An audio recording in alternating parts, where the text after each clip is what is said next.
Assalamualaikum warahmatullahi wabarakatuh. Ya, welcome back to my channel, Siska Wahyanti Retnaulandari. Halo, apa kabar Bapak Ibu Guru BK? Nah, kali ini saya ingin membahas terkait tentang teknik-teknik dalam layanan bimbingan dan konseling. Karena apa? Karena saat ujian PPG di UP ya, atau UTBK PPG, itu muncul soal-soal yang berkaitan tentang teknik-teknik layanannya seperti apa ketika kita memberikan layanan konseling.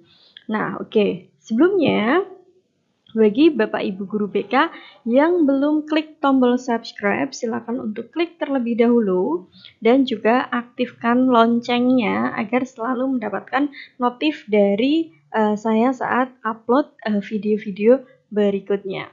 Dan juga saya ucapkan terima kasih untuk Bapak Ibu Guru BK semuanya yang sudah subscribe di channel YouTube saya, dan saya doakan semoga senantiasa sukses nantinya untuk mengikuti ujian PPG. Nah, oke, langsung saja kita akan menuju ke soal. Nah, di soal yang pertama, selama sesi konseling, Pak Budi mendengarkan keluhan Sinta yang sedang menghadapi masalah keluarga. Pak Budi duduk perhatian. Nah, kemudian teknik apa yang diterapkan oleh Pak Budi dalam sesi konseling ini dengan posisi tubuh terbuka, menjaga kontak mata yang lembut, dan menganggukkan kepala sambil memberikan ruang bagi Sinta untuk menceritakan pengalamannya. Ia tidak menyela dan menunjukkan bahwa ia mendengarkan dengan penuh. Apakah teknik semacam ini merupakan attending, ataukah konfrontasi, ataukah empati, refleksi, atau interpretasi? Nah, yang mana di sini terdapat kata kunci. Kata kuncinya apa? Di sini tadi disampaikan bahwa Pak Budi ini sudah memberikan ini ya, istilahnya dalam posisi duduk saja sudah perhatian. Kemudian ini posisi tubuhnya juga terbuka, ada kontak mata yang lembut dan menganggukkan kepala juga sambil memberikan ruang bagi Sinta. Nah, ini merupakan apa? Kalau ini adalah kata-kata kuncinya, begitu ya. Nah, posisi. Nah, berarti kan ada penerimaan diri gitu kan ya. Nah, berarti di sini yang paling tepat adalah yang mana? Yang paling tepat adalah yang attending ya. Jadi yang A, attending. Kenapa? Nah, di sini saya akan jelaskan kembali dari attending. Attending itu merupakan teknik yang digunakan oleh Pak Budi tadi. Karena attending itu menunjukkan bahwa mereka mendengarkan dengan penuh perhatian yang pertama. Kemudian ini dilakukan dengan menjaga kontak matanya, menunjukkan sikap tubuh yang terbuka, serta memberikan tanda nonverbal seperti anggukan kepala. Nah, tujuannya agar apa? Agar klien itu merasa didengarkan dan dihargai, seperti yang ditunjukkan oleh Pak Budi dalam kasus ini tadi. Lalu bagaimana dengan konfrontasi gitu ya? Nah, di sini konfrontasi adalah teknik di mana konselor secara langsung itu menghadapkan klien pada inkonsistensi dalam pemikirannya atau perilakunya. Nah, teknik ini biasanya digunakan untuk membantu klien melihat masalah dengan lebih jelas, tetapi harus digunakan dengan hati-hati agar tidak menimbulkan resistensi. Nah, dalam kasus ini tadi Pak Budi tidak menggunakan konfrontasi karena dia lebih fokus pada mendengarkan, bukan menantang atau mengoreksi Sinta, sehingga konfrontasi tidak termasuk di kasus ini. Nah, lalu bagaimana dengan empati? Empati itu kemampuan konselor untuk memahami perasaan klien dan menempatkan diri dalam posisi klien secara emosional. Meskipun empati itu penting dalam sesi konseling, dalam situasi ini tadi, fokus utamanya Pak Budi adalah sikap mendengarkan secara aktif melalui teknik attending. Nah, kemudian refleksi. Refleksi itu merupakan teknik yang dilakukan oleh konselor dalam mengulang atau menyatakan kembali apa yang dikatakan oleh klien untuk menunjukkan bahwa ia memahami apa yang diucapkan klien. Misalnya, jika Sinta mengatakan, saya merasa sangat stres di rumah gitu ya. Nah, kemudian konselor itu akan berkata, kamu merasa sangat tertekan di rumah. Nah, dalam kasus ini tadi Pak Budi sedang menggunakan refleksi kalau semacam itu. Nah, kemudian di interpretasi. Interpretasi itu merupakan teknik di mana konselor mencoba menjelaskan makna di balik apa yang diungkapkan klien. Ini melibatkan menyusun penjelasan atau interpretasi dari apa yang dialami klien. Nah, dalam kasus ini tadi Pak Budi tidak memberikan interpretasi, sehingga jawaban yang paling tepat adalah yang attending. Nah, kemudian kita lanjut ke soal nomor 2. Nah, di soal nomor 2, selama sesi konseling, Andi mengungkapkan bahwa dia merasa tidak ada orang yang peduli padanya di sekolah. Nah, di sini disampaikan, tidak ada orang yang peduli padanya di sekolah. Namun, Andi juga bercerita bahwa beberapa temannya sering mengajaknya untuk bergabung dalam kegiatan. Nah, tetapi dia selalu menolak ajakan tersebut. Nah, ini percakapannya. Andi mengatakan, tidak ada yang peduli dengan saya di sekolah. Saya merasa sendirian. Kemudian konselor menyampaikan, tadi kamu bilang bahwa teman-temanmu sering mengajakmu untuk ikut kegiatan sekolah, tapi kamu menolak. Apakah kamu merasa tidak ada yang peduli atau kamu yang memilih untuk tidak terlibat? Nah, apa teknik yang digunakan konselor dalam percakapan ini? Apakah attending, konfrontasi, empati, refleksi, atau interpretasi? Nah, ini ya kata kuncinya Bapak Ibu. Di sini tadi siapa tadi, Andi itu sudah mengungkapkan tidak ada orang yang peduli. Tapi di sini juga Andi bercerita bahwa beberapa temannya sering mengajaknya untuk bergabung. Nah, hal seperti ini berarti kondisinya itu sangat konfrontatif ya, atau konfrontasi, di mana tekniknya ini konselor menghadapkan klien pada inkonsistensi atau perbedaan antara apa yang dikatakan klien dengan apa yang dilakukan atau dirasakan. Nah, itu terjadi di percakapan tadi. Nah, ini jelas adalah konfrontasi. Nah, oke. Kemudian kita lanjut ke soal berikutnya. Oke, di soal nomor 3, selama sesi konseling, Rina, seorang siswa, menceritakan kepada konselor tentang rasa cemasnya menghadapi ujian akhir. Ketika Rina berhenti sejenak terlihat ragu untuk melanjutkan cerita, kemudian konselor hanya berkata, nah di sini.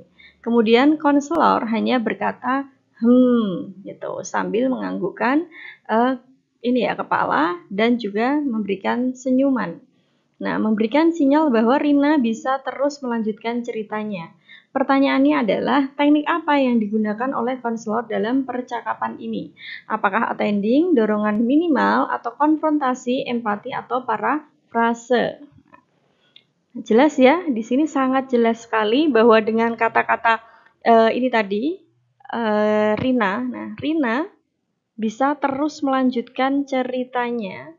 Itu juga sudah menjadi keyword di mana jawaban yang paling tepat adalah dorongan minimal. Atau biasa disebut juga dengan yang namanya encouragement. Nah, dorongan minimal itu bisa berupa kalimat-kalimat iya, kemudian sambil ada ini ya, nonverbalnya juga berupa anggukan kepala, senyuman, semacam itu. Nah, di sini tekniknya ini adalah untuk memberikan dukungan tanpa mengalihkan perhatian klien dari apa yang dibicarakan oleh klien tersebut. Kemudian attending tadi sudah, empati tadi sudah saya jelaskan. Kemudian bagaimana dengan parafrase? Nah, parafrase itu ketika konselor mengulang kembali apa yang dikatakan klien dengan kata-kata yang berbeda untuk menunjukkan pemahaman. Parafrase membantu klien melihat bahwa konselor memahami apa yang sedang mereka katakan. Namun dalam kasus ini, konselor tidak ada nih pengulangan atau penyusunan ulang perkataan Rina tadi, melainkan hanya berupa dorongan gitu ya. Oke, kita lanjut ke soal berikutnya. Selama sesi konseling, Budi menceritakan kepada konselor tentang kesedihannya setelah kehilangan kucing kesayangannya. Ia tampak sangat emosional. Nah, dia terlihat ini tadi sangat emosional dan berkata, "Saya merasa sangat hampa." Nah, di sini ya ada kata-kata sangat hampa dan tidak tahu bagaimana harus melanjutkan hidup tanpa dia. Dia si kucing itu tadi. Nah, dia adalah teman terbaik saya. Nah, percakapan konselor di sini menyampaikan, "Budi, saya bisa merasakan betapa sakitnya kehilangan kucing kesayanganmu. Kehilangan seperti ini bisa sangat menyedihkan, terutama ketika hewan peliharaan sudah menjadi bagian penting dalam hidup kita." Nah, pertanyaannya adalah teknik apa yang digunakan oleh konselor dalam percakapan ini tadi? Percakapannya apa? Ya tadi, Budi, saya bisa merasakan. Ini adalah kata kunci. Saya bisa merasakan. Saya bisa merasakan betapa sedih, betapa sakitnya kehilangan kucing kesayangannya. Apakah attending, konfrontasi, empati, refleksi, atau parafrase? Jelas ya, di sini merupakan empati. Nah, karena empati tadi apa? Empati itu lebih kepada di mana konselor itu menunjukkan pemahaman mendalam terhadap perasaan klien. Konselor dalam contoh ini mengakui rasa sakit Budi dan mengkomunikasikan bahwa ia memahami betapa sulitnya kehilangan tersebut. Sehingga ini empati itu yang paling cocok atau yang paling sesuai. Mungkin seperti soal yang sebelumnya sempat saya share di YouTube juga, masih banyak yang menjawab itu bukan empati. Bentuk empati kalimatnya apa? Kalimat yang paling sering itu adalah pemahaman perasaan. Saya bisa merasakan misalnya semacam itu. Itu sudah menjadi keyword di contoh kalimat dalam empati. Oke, semoga jelas. Kita lanjut ke soal berikutnya. Oke, kita lanjut ke soal nomor 5. Selama sesi konseling, Lila berbagi tentang kesulitan yang ia hadapi dalam hubungan persahabatannya. Ia mengatakan, "Saya merasa teman-teman saya tidak menghargai saya." Nah, ini adalah kalimatnya. Kemudian, mereka selalu meremehkan. Nah, ini ya. Selalu meremehkan pendapat saya dan tidak pernah mengajak saya dalam kegiatan kelompok. Percakapan di konselor ini menanggapi ya. Jadi, Lila, kamu merasa tidak dihargai oleh teman-temanmu dan itu membuatmu merasa diabaikan dalam hubungan persahabatanmu. Nah, pertanyaan ini merupakan teknik apa? Apakah attending, konfrontasi, empati, refleksi, atau dorongan minimal? Tadi sudah ada attending contohnya ya, kemudian ada konfrontasi juga sudah dijelaskan. Empati dengan adanya kata-kata saya bisa merasakan, semacam itu. Dorongan minimal tadi sudah dijelaskan juga, gitu ya, sambil menganggukkan kepala. Nah, konfrontasi tadi lebih kepada pengen tahu sebenarnya yang benar tuh yang mana, gitu kan. Nah, sehingga yang paling tepat adalah yang refleksi. Karena di sini refleksi itu merupakan pengulangan kembali. Mengulang kembali apa yang dikatakan klien dengan cara yang berbeda. Menunjukkan bahwa mereka memahami perasaan klien. Dalam contoh ini tadi, konselor itu sudah mencerminkan perasaan Lila tentang tidak dihargai oleh teman-temannya. Nah, sehingga jawaban yang tepat adalah yang refleksi. Oke, kemudian kita lanjut ke soal berikutnya. Nah, di soal ini, selama sesi konseling, Rudi mengungkapkan kekhawatirannya tentang beban tugas sekolah yang semakin menumpuk. Ia berkata, "Saya merasa stres karena pekerjaan rumah tidak ada habisnya. Kadang-kadang saya merasa tidak mampu menyelesaikan semuanya." Kemudian percakapan konselor. "Jadi Rudi, kamu merasa terbebani oleh banyaknya pekerjaan rumah yang harus diselesaikan dan itu membuatmu merasa stres dan tidak mampu." Nah, pertanyaannya adalah teknik apa yang digunakan oleh konselor dalam percakapan ini? Nah, apakah attending, konfrontasi, empati, refleksi, atau parafrase? Nah, yang mana untuk soal ini? Kata-kata yang tadi disampaikan oleh konselor. Nah, di sini yang paling tepat adalah apa?